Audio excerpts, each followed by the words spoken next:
and welcome to our English news edition coming to you from Canal, Algérie. First, to the headlines.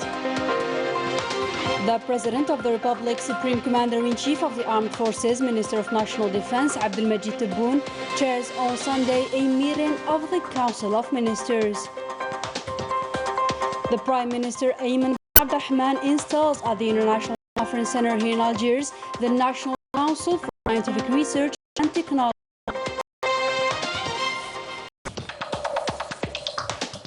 Protests in front of the Spanish Foreign Affairs Ministry's headquarters denouncing the decision taken by the Prime Minister, Pedro Sanchez, a decision described as unforgivable by the demonstrators. And Morocco witnesses unprecedented social crisis with monthly demonstrations expressing popular discontent due to poverty and the overall worsening social situation. And finally, the Desert Warriors are back home to resume their trainings for the upcoming games slated for next Tuesday. Good evening, those are today's top stories. First, now today's news. The President of the Republic, Supreme Commander-in-Chief of the Armed Forces, Minister of National Defense, Abdelmajid Tebboune, will chair on Sunday a meeting of the Council of Ministers. The meeting will be devoted to the draft laws on the rules applicable to the free zones management and the management, protection and development of green spaces, in addition to presentations on the promotion of the strategy of electrical industries, as well as others related to drinking water in the provinces of Algiers, Oran, Constantine and the new city of Bourzoul. In a communique released by the Presidency of the Republic following the terrorist attacks which targeted the brotherly Kingdom of Saudi Arabia and damaged some economic facilities, Algeria strongly condemns these hostile attacks and expresses its full solidarity with the brotherly Kingdom of Saudi Arabia. The Prime Minister Ayman bin Abdurrahman installed on Saturday at the International Conference Center here in Algiers the National Council for Scientific Research and Technology. In his speech, the Prime Minister recalled the importance of scientific research in the country's economic recovery and to end dependence on hydrocarbons.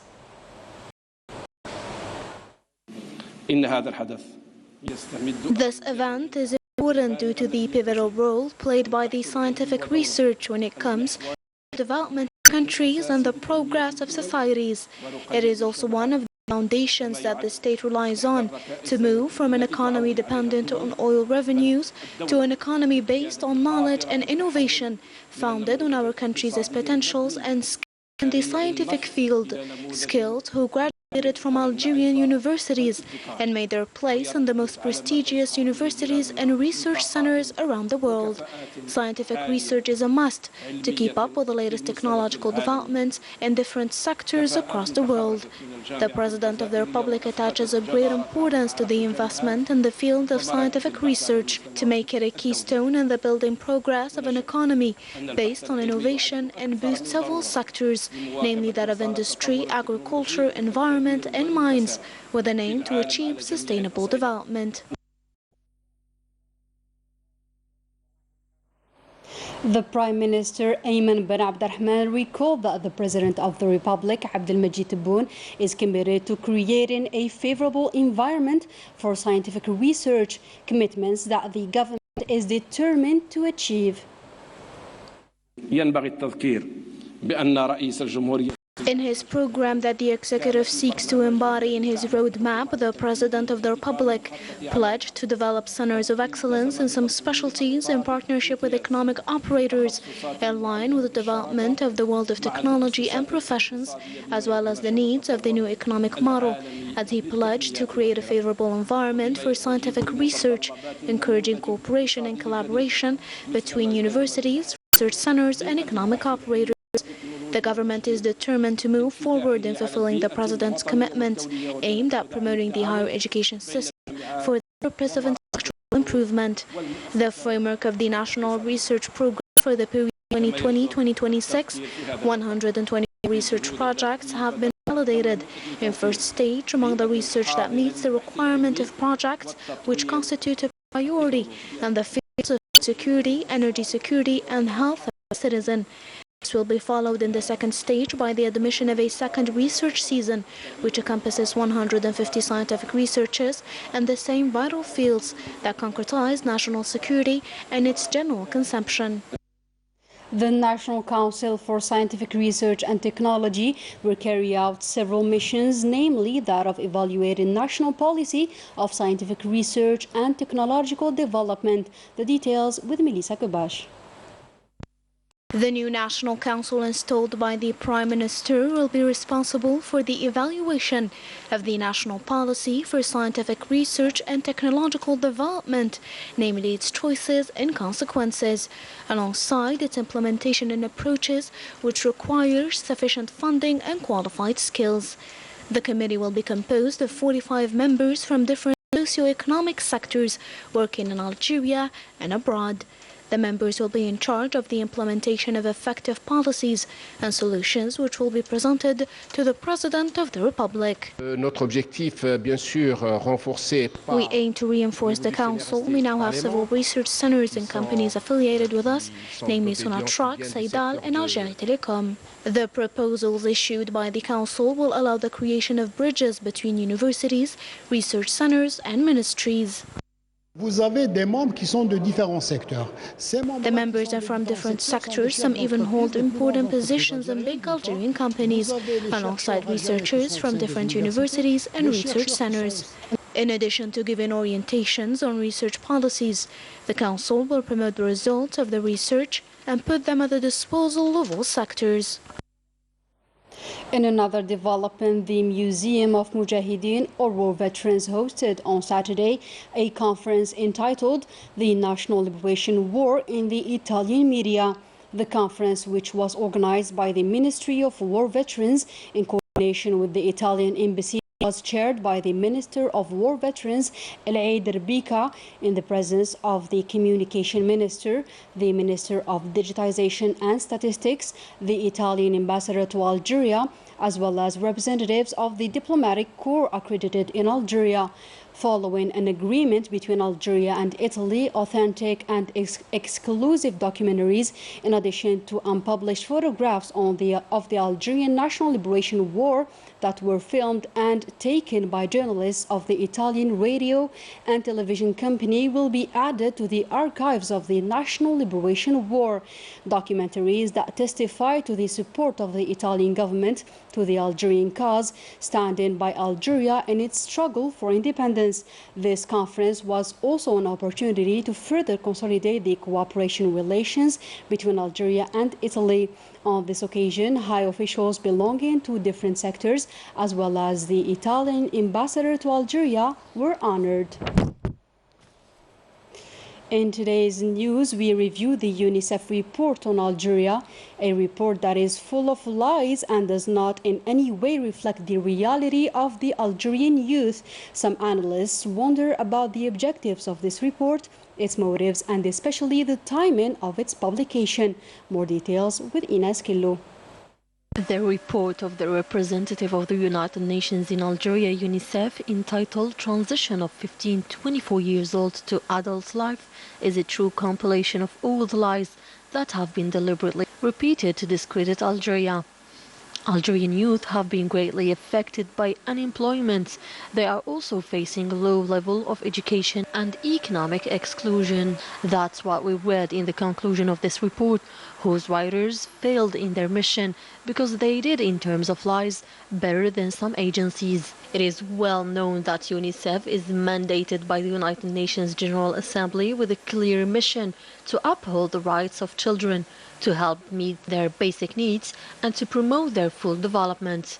However, this unacceptable and heinous report was commissioned by the same fraudsters who have been behind the misleading reports of the World Bank and its proxies.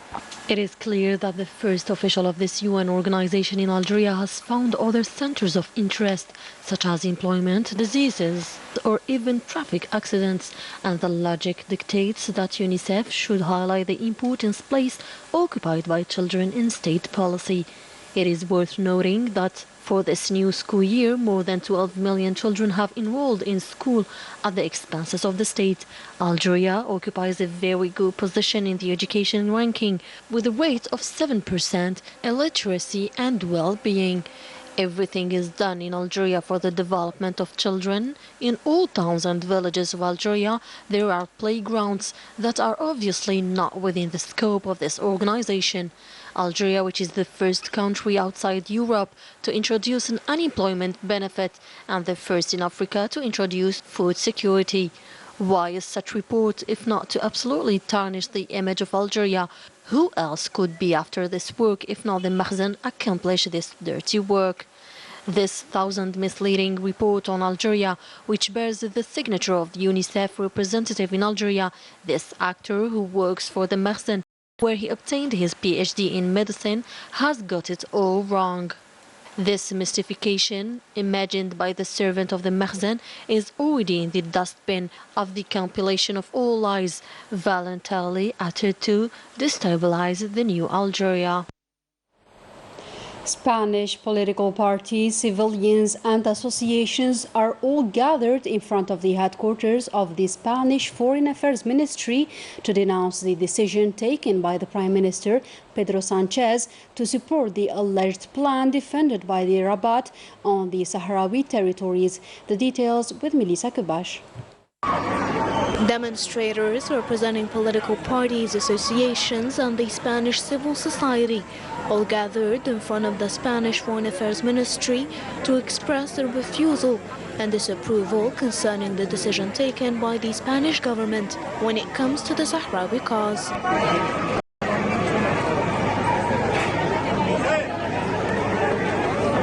It is a shame for the head of the Spanish government. The Sahara belongs to the Sahrawi people. We are here to protest against this decision, hoping that a peaceful solution will be found. It is horrible what our government have done. It shouldn't surrender to Morocco. This decision is unforgivable. Our government should look back to the UN resolutions. People all gathered to support the Sahrawi people in their struggle for independence and right to self-determination. Placards were displayed and contained clear messages such as "The Sahrawi decide," "The Sahara is not for sale," with an aim to support the Sahrawi cause. Intergrupo del Congreso, estamos todos los grupos, incluyendo el Partido Socialista. All groups within the Congress, including the Socialist group, are against the decision of the head of the government, a decision which hasn't been discussed. We will do everything to help the Sahrawi people regain their rights. We ask Sanchez and the Socialist Party to rectify its position, which we will never approve. The Sahrawi people must decide on their own. No one has the right to decide in their place. We are here at the headquarters of the Foreign Affairs Ministry to show our clear support to the Sahrawi people, alongside the United Nations' resolution for their right to self-determination. The Spanish people and political parties are clear and very straightforward concerning the decision taken by Prime Minister Pedro Sanchez and are willing to continue their support until the independence of Western Sahara. For his part, the president of the Action and Reflection Committee for the Future of Western Sahara, Najm Sidi, called on the head of the Spanish government to return to international legality after his country's recent policy shift on the Western Saharan issue, stressing that the referendum of self-determination remains the only solution. In Morocco, demonstrations are still continuing after the teachers' protest movement. It is now the nurses' turn to denounce the unbearable socio-professional situation, a sickening indifference shown by the Moroccan government. Ines Killo. A country shaken by an unprecedented social crisis with demonstrations every month. They come from all sectors and express a popular discontent. After the transport and education, it is the turn of health sector. Nurses have invaded the streets to express their discontent with their increasingly precarious social and professional situation. Poverty continues to take an alarming proportions. The social situation is getting worse, with a forecast economic growth for the year 2022 that will experience a significant drop and will not exceed 0.7%, while the inflation rate should experience a strong acceleration, estimated at 4.7% in 2022. For agriculture, one of the most affected sectors, is expected to fall by almost 20%. The tourism sector, which represents an average of 12% of GDP, has also been hit, with 80% of tourist operators having difficulties resuming activity after 2 years of closure, at a time when the Makhzen is beating on this sector to save the Moroccan economy. The loss of earnings is estimated at $16.44 billion, a real abyss. On the other hand, imports are expected to rise by nearly 50% this year due to the increase in the energy bill and the increase in agricultural products, food and consumer goods. Back to domestic news. Abdullah Munji took office on Saturday as Minister of Transport following his appointment last Thursday by the President of the Republic, Abdelmajid Tebboune. Abdullah Munji showed his willingness to work in order to improve the management of the sector and meet the population's demands. Moving on to sports. Following the Algerian national football team's victory on Friday, this latter was back home on Saturday morning and went directly to the Moussa Preparation Center to resume their trainings in anticipation of the upcoming match next Tuesday at the Mustafa Chaker Stadium province.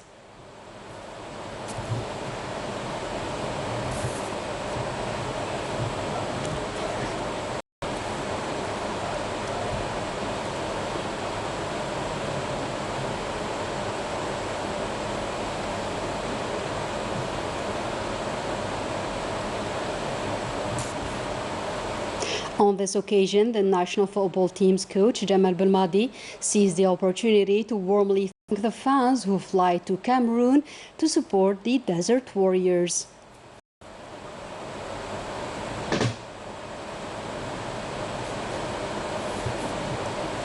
And with that, our today's news edition comes to a close. Thank you for your attention.